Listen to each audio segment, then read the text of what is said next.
Hello എല്ലാവർക്കും എൻ്റെ പുതിയ വീഡിയോയിലേക്ക് സ്വാഗതം. ഞാൻ ഇന്ന് ഇവിടെ പറയാൻ പോകുന്നത് നിങ്ങളുടെ എല്ലാവരുടെയും കുട്ടിക്കാലത്തുള്ള മുഖം എങ്ങനെ തിരിച്ചു കൊണ്ടുവരാം എന്നുള്ളതിനെക്കുറിച്ചാണ്. നിങ്ങൾക്കൊക്കെ ഒരു 13-14 വയസ്സായപ്പോൾ നിങ്ങൾ ടീനേജ് ആയപ്പോൾ നിങ്ങൾക്ക് ഒരുപാട് പ്രശ്നങ്ങളുണ്ട്. ഓയിലി സ്കിൻ ഉള്ളവർക്കും നോർമൽ സ്കിൻ സെൻസിറ്റീവ് കോമ്പിനേഷൻ എല്ലാം അറിയുന്നത് പോലും ആ ഒരു പ്രായത്തിലാണ്. നിങ്ങളുടെ മുഖം ഒരുപാട് ഓയിൽ കണ്ടൻറ്റ് ആവാൻ തുടങ്ങി, നിങ്ങളുടെ സെബം പ്രൊഡക്ഷൻ കൂടി, നിങ്ങൾക്ക് ഒരുപാട് പിമ്പിൾസ് വന്നു തുടങ്ങി. സെൻസിറ്റീവ് സ്കിന്നുള്ളവർക്ക് ഒരുപാട് റാഷസ് വന്നു തുടങ്ങി, ഫ്ലെയറപ്സ് ആയി. പിന്നെ ഡ്രൈ സ്കിന്നുള്ളവർക്ക് ഇഷ്ടംപോലെ ഡ്രൈനെസ് ആയി. ഇതൊക്കെ അറിയുന്നത് പോലും ആ ഒരു ടീനേജ് സമയത്താണ്. നിങ്ങൾക്കൊരു 4-5 വയസ്സുള്ള സമയത്ത് നിങ്ങളുടെ സ്കിൻ വളരെ സോഫ്റ്റും സപ്പിളും ഒക്കെ ആയിരുന്നു, ഒരു തരം കുഴപ്പമുണ്ടായിരുന്നില്ല. ഇതെങ്ങനെ നമുക്ക് തിരിച്ചു കൊണ്ടുവരാം? ഈ കുറച്ച് ഇൻഗ്രീഡിയൻസ് മാത്രമുള്ള ഒരു ഫേസ് മാസ്ക് ഉണ്ട്, നിങ്ങളുടെ മുഖം വൈബ്രൻ്റ് ആവും. നമുക്ക് എന്തൊക്കെയാണ് ഇൻഗ്രീഡിയൻസ് നോക്കാം. ഇത് 1.5 സ്പൂൺ ഓഫ് ബെസൻ പൗഡറാണ്. കടലമാവ് ഈസിലി അവൈലബിൾ ആണ്. ഇത് കസ്തൂരി മഞ്ഞൾ, വൈൽഡ് ടർമറിക്, ഇതൊരു 1 ടേബിൾ സ്പൂണേ ഉള്ളൂ. ഇത് 1.5 ഉണ്ട്. നിങ്ങൾക്ക് ഇതിൻ്റെ ക്വാണ്ടിറ്റി കൂട്ടാം കുറയ്ക്കാം. ഇപ്പം മുഖത്തും നെക്കിലും ആണെങ്കിൽ ഇത് മോർ ദാൻ ഇനഫ്. പിന്നെ ലെമൺ അലർജി ഉള്ളവർക്ക് ഇത് വേണമെങ്കിൽ സ്കിപ്പ് ചെയ്യാം, അല്ലെങ്കിൽ ഒരു 5 to 6 ഡ്രോപ്സ് മതിയാവും. പിന്നെ ഹണി, ഇത് 1 സ്പൂൺ ഓഫ് ഹണിയാണ് ഞാൻ ഇതിന് ഉപയോഗിക്കാൻ പോകുന്നത്. പിന്നെ ഇതിന് മിക്സ് ചെയ്യാൻ വേണ്ടിയിട്ട് റോ മിൽക്ക് എന്ന് പറയുമ്പോൾ പച്ച പാലാണ്, ഞാൻ കാച്ചാത്ത പാലാണ്. കാച്ചാത്തത് വേണം ഉപയോഗിക്കാൻ. ഇനി ഇത് മിക്സ് ചെയ്യുന്നത് കേട്ട് ഈ ബെസനും മിക്സ് ചെയ്യാം.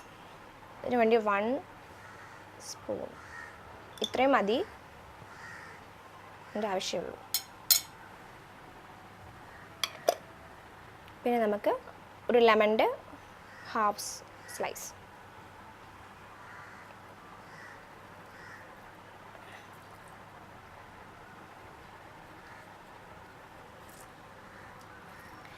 ഇപ്പോൾ ലെമൺ അലർജി ഉള്ളവർക്ക് ഇതിൻ്റെ ഒരു 5 to 6 ഡ്രോപ്സ് മതിയാവേ. ഒരുപാട് സെൻസിറ്റീവ് സ്കിൻ ആണെങ്കിൽ അത്രയും മതി.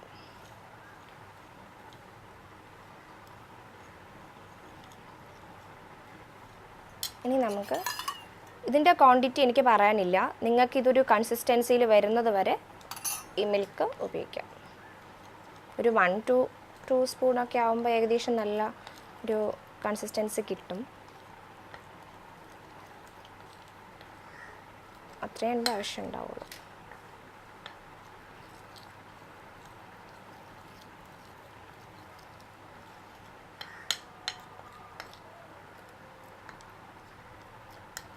മിക്സ് ചെയ്യുമ്പോൾ ഇതിന് പ്രത്യേകിച്ച് ലംസ് ഒന്നും ഇല്ലാതെ മിക്സ് ചെയ്യണം. കുറച്ചുകൂടെ ആവാം, ഒരുപാട് റണ്ണി ആവണ്ട, ഒരു നമ്മുടെ മുഖത്തൊക്കെ ഇടാൻ പറ്റുന്ന ആ ഒരു കണക്കിന്.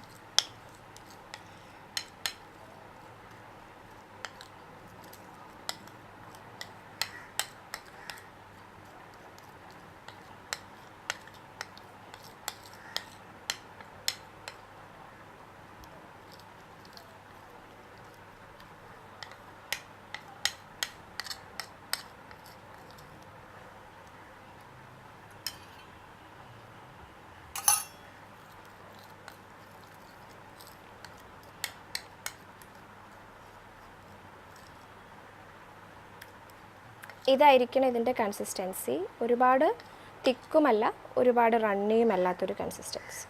ഇനി ഇത് അപ്ലൈ ചെയ്യുന്നത് കാണിക്കും.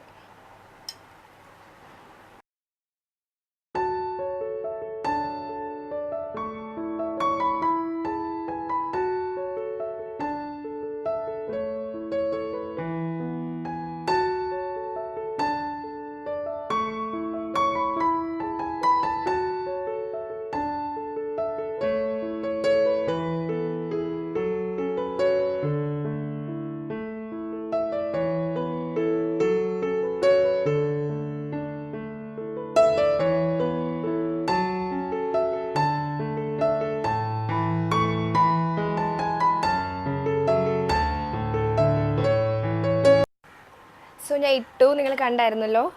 ഇനി എനിക്ക് പറയാനുള്ളത് ഇതിനകത്ത് ഉപയോഗിച്ചിട്ടുള്ള ഇൻഗ്രീഡിയൻസിനെ കുറിച്ചാണ്. ഈ ഗ്രാം ഫ്ലോർ ഒരുപാട് ട്രഡീഷണലായിട്ട് എല്ലാവരും ഉപയോഗിക്കുന്ന ഒരു സാധനമാണ്. എന്ന് വെച്ചാൽ നമ്മുടെ സ്കിന്നിൻ്റെ കോംപ്ലക്ഷനും ടെക്സ്ചറും ഒക്കെ വളരെ നന്നായി വെക്കാൻ ഗ്രാം ഫ്ലോർ വളരെ നല്ലതാണ്. ഓയിൽ സ്കിൻ ഉള്ളവർക്ക് പോലും ഗ്രാം ഫ്ലോർ വളരെ നല്ലൊരു ബ്ലീച്ചിങ് ഏജൻറ്റ് പോലെയൊക്കെ ഏകദേശം പ്രവർത്തിക്കുന്ന ഒരു സാധനമാണ്, നാച്ചുറൽ സാധനമാണ്. സോ അതിന് പിന്നെ അടുത്തതായിട്ടുള്ളത് കസ്തൂരി മഞ്ഞൾ. എല്ലാവർക്കും അറിയാം അത് ഭയങ്കര ആൻറ്റി ബാക്ടീരിയൽ പ്രോപ്പർട്ടീസ് ഉള്ളതാണ്. സോ അത് നമ്മുടെ മുഖത്തുള്ള ഫംഗൽ ഇൻഫെക്ഷൻ വരെ തടയാൻ സാധിക്കും. പിന്നെ ഹണി ഭയങ്കര മോയ്സ്ചറൈസിങ് ആണ്, ഈവൻ സ്കാർസ് പോലും ഫെയ്ഡ് ആവും. പിന്നെ ഉള്ളത് മിൽക്ക്, നാച്ചുറലായിട്ട് ബ്ലീച്ചിങ് ആണ്, മോയ്സ്ചറൈസിങ് ആണ്. സോ മിൽക്കിനെ കൊണ്ട് ഇതിൻ്റെ അകത്ത് ഒരു എന്താ പറയുക, മിൽക്ക് ഉപയോഗിച്ചിട്ടുള്ളത് കൊണ്ട് ഏത് സ്കിൻ ടൈപ്പിനും ഇത് ഉപയോഗിക്കാം. പിന്നെ ലെമൺ എല്ലാവർക്കും ഇത് ഉപയോഗിക്കാൻ പറ്റില്ല. സോ നോട്ട് ചെയ്യുക, ലെമൺ അലർജി ഉള്ളവർക്ക്, ഒരുപാട് സെൻസിറ്റീവ് ഡ്രൈ സ്കിന്നാണ്, ലെമൺ അലർജി ഉണ്ടെങ്കിൽ ഒരു ഫ്യൂ ഡ്രോപ്സ് ഒഴിച്ചാൽ മതി. ഞാൻ ഈ പറയുന്ന പോലെ ഫുൾ ലെമൺ ഉപയോഗിക്കണമെന്നില്ല, ഫുൾ സ്ലൈസ് ഉപയോഗിക്കണമെന്നില്ല, കുറച്ച് ഡ്രോപ്സ് ഒഴിച്ചാൽ മതി. സോ ഓവറോൾ എല്ലാവർക്കും ഉപയോഗിക്കാൻ പറ്റുന്ന ഒരു ഫേസ് മാസ്ക് ആണ്. റിസൾട്ട് എപ്പോഴൊക്കെ ഉപയോഗിക്കുന്നത് വെച്ചാൽ ഒരു 1 വീക്കിൽ 4 ടൈംസ് എങ്കിലും മിനിമം യൂസ് ചെയ്തിരിക്കണം. എല്ലാ ദിവസവും പറ്റുമെങ്കിൽ വളരെ നല്ലത്, ഇല്ലെങ്കിൽ ഒരു 4 ഡേയ്സ് എങ്കിലും ഉപയോഗിച്ചാൽ ഡിസേർവ്ഡ് റിസൾട്ട് നിങ്ങൾക്ക് കിട്ടുള്ളൂ. ഇനി ഇത് 20 മിനിറ്റ്സ് വെക്കുക. ഞാനിപ്പോൾ ബാക്കിലൊന്നും ഇട്ടിട്ടില്ല, കയ്യിലൊന്നും ഇട്ടിട്ടില്ല. സോ നിങ്ങൾക്ക് നിങ്ങളുടെ ക്വാണ്ടിറ്റീസ് കൂട്ടിയെടുക്കാം ഇതിൻ്റെ എല്ലാതും. പക്ഷേ റേഷ്യോ എപ്പോഴും ഗ്രാം ഫ്ലവർ കൂടി നിൽക്കണം എന്നേ ഉള്ളൂ. ഗ്രാം ഫ്ലവർ എപ്പോഴും ഞാൻ എടുത്ത 1.5 ആണ്. ഈ ഗ്രാം ഫ്ലവർ കൂടി നിൽക്കണമെന്നേ ഉള്ളൂ. ക്വാണ്ടിറ്റി കൂട്ടുക കുറയ്ക്കുകയോ ചെയ്യാം. ഇപ്പം ഞാൻ മുഖത്തും നെക്കിൽ ഇട്ടിട്ടുള്ളൂ. നിങ്ങൾക്ക് നിങ്ങളുടെ എവിടെയാണോ ബ്രൈറ്റൻ ചെയ്യേണ്ടത്, സൺ ടാൻ ഉള്ളിടത്തൊക്കെ ബ്രൈറ്റൻ ചെയ്യാൻ വേണ്ടി ഇത് ഉപയോഗിക്കാം. അപ്പോൾ 20 മിനിറ്റ്സ് കഴിഞ്ഞ് കാണാം. സോ 20 മിനിറ്റ്സ് കഴിഞ്ഞ് ഡ്രൈ ആയപ്പോൾ ഞാനത് കഴുകിയിട്ടായിരുന്നു. ഇപ്പോൾ ഞാനൊരു ചെറിയ മോയ്സ്ചറൈസർ അപ്ലൈ ചെയ്തിട്ടുണ്ട്. അപ്പോൾ എന്തെങ്കിലും ഒരു ഗ്ലോ കാണുന്നുണ്ടെങ്കിൽ ആ ഫേസ് പാക്കിൻ്റെ ആണ്. അപ്പോൾ എല്ലാവരും വീട്ടിലിത് ട്രൈ ചെയ്ത് നോക്കുക.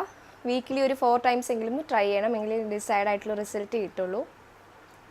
സോ ഈ വീഡിയോ നിങ്ങൾക്കൊക്കെ ഇഷ്ടമായെങ്കിൽ ഇതിനെ ലൈക്ക് ചെയ്യുക, പിന്നെ സബ്സ്ക്രൈബ് ചെയ്യുക. താഴെ ഒരു കുഞ്ഞ് സബ്സ്ക്രൈബ് ബട്ടണും പിന്നെ അതിൻ്റെ അടുത്തൊരു കുഞ്ഞു ബെല്ലൈക്കണും കൂടെ ഉണ്ട്. അത് എനേബിൾ ചെയ്ത് കഴിഞ്ഞാൽ ഞാൻ ഇതുപോലത്തെ വീഡിയോസ് ഇടുമ്പോൾ നിങ്ങൾക്കത് നോട്ടിഫിക്കേഷനായിട്ട് കിട്ടും.